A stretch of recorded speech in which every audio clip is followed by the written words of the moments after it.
सरकार से जूझने की बजाय इन दिनों भारतीय जनता पार्टी अपनों के जख्मों को भरने में लगी है।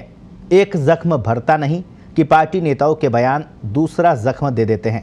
नया जख्म भाजपा के वरिष्ठ नेता कैलाश मेघवाल ने दिया है।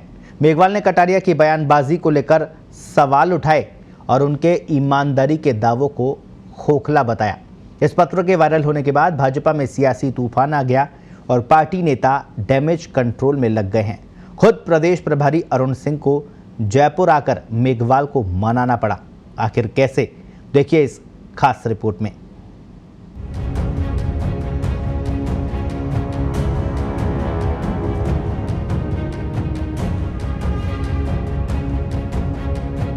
देश की सबसे बड़ी पार्टी होने का दावा करने वाली भाजपा की राजस्थान इकाई दिनों दिन गुटबाजी के दलदल में फंसती नजर आ रही है।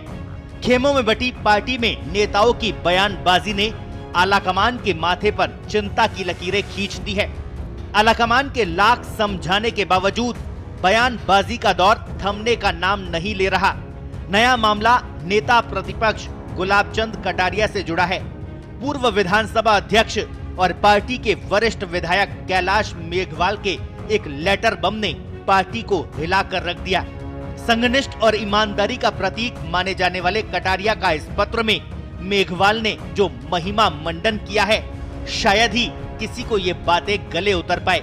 उन्होंने कटारिया की देखरेख में लाखों करोड़ों रुपए के लेन देन तक की बातें कर डाली और भाजपा विधायक दल की बैठक में उनके खिलाफ निंदा प्रस्ताव लाने की बात कर डाली। पत्र राष्ट्रीय अध्यक्ष जेपी नड्डा के पास पहुंचा तो उन्होंने प्रभारी अरुण सिंह को जयपुर भेजा। सिंह ने एयरपोर्ट आते ही साफ कर दिया कि इस तरह की बयानबाजी को अब ठंडे बस्ते में नहीं डाला जाएगा। पार्टी ने संज्ञान ले रखा है।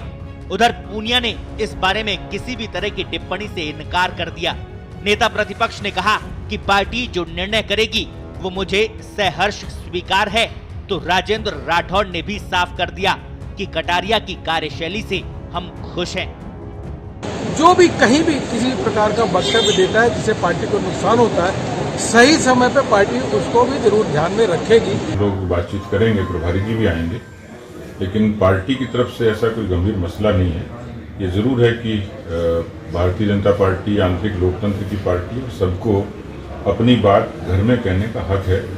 अब उस पर आगे क्या कहा जाएगा, क्या किया जाएगा, ये तो बातचीत के बाद ही मैं कहता हूँ। सर, क्या कटारिया जी के कार्यशैली से मैं भी इस पार्टी का वरिष्ठ सदस्य बन गया। विधानसभा के विधायक के नाते हम विधायक दल के लोग पूर्ण संतुष्ट हैं।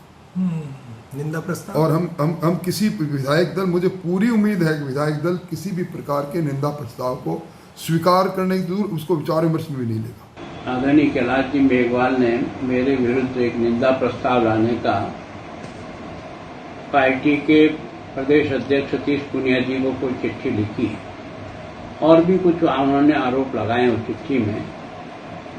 मैं पार्टी जो भी निर्णय मेरे विरुद्ध करेगी मैं उसको सहर्ष स्वीकार करूंगा। प्रभारी ने भी भाजपा मुख्यालय पहुंचकर मेघवाल को तलब किया। वसुंधरा समर्थक माने जाने वाले कालीचरण सराफ के साथ पहुंचे मेघवाल के साथ अरुण सिंह, सतीश पूनिया और चंद्रशेखर सहित कई नेताओं ने लंबी बातचीत की और उन्हें निंदा प्रस्ताव नहीं लाने के लिए मना लिया। बैठक के बाद मेघवाल ने साफ कर दिया कि वो निंदा प्रस्ताव नहीं लाएंगे।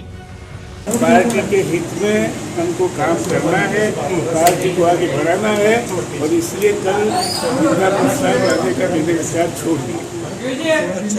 कल निंदा प्रस्ताव नहीं आएगा, नहीं रखूंगा। भले ही मेघवाल निंदा प्रस्ताव लाने से इनकार कर रहे हैं, लेकिन सवाल ये कि आखिर क्यों मेघवाल को इतने दिनों बाद अचानक कटारिया की याद आई। सवाल ये भी कि किसके इशारे पर मेघवाल ये बयान दे रहे हैं। सवाल इसलिए भी उठ रहा है क्योंकि मेघवाल को वसुंधरा राजे का समर्थक माना जाता है और अरुण सिंह से मेघवाल की मुलाकात के दौरान वसुंधरा समर्थक विधायक कालीचरण सराफ भी मौजूद थे। ऐसे में ये तय है कि वसुंधरा खेमा चुप बैठने वाला नहीं है। बहरहाल भाजपा की ये अंदरूनी कलह पार्टी को नुकसान पहुंचा रही है। कांग्रेस इन मौकों को भुना रही है और भाजपा पर हमलावर है। बीजेपी तो खुद ही अपने लोगों से घिरी हुई है। अभी कैलाश जी ने बम फोड़ा है, पता नहीं वो अपनी पार्टी में क्या क्या बम फोड़ेंगे। वो मैं फायदे नुकसान की बात नहीं कर रहा हूँ, उनको अपने घर को संभालने की जरूरत है। अभी विधानसभा चुनाव में समय है, लेकिन उससे पहले वसुंधरा समर्थकों का खुलकर सामने आना पार्टी के लिए परेशानी खड़ी कर सकता है। नेताओं का वसुंधरा राजे के प्रति मोह भाजपा आलाकमान के लिए चुनौती बना हुआ है। राजनीतिक जानकार ये मान रहे हैं कि पार्टी को समय रहते इस गुटबाजी को खत्म करना चाहिए, वरना चुनाव में इसका खामियाजा भुगतना पड़ेगा। पत्रिका टीवी के लिए जयपुर से उमेश शर्मा की रिपोर्ट।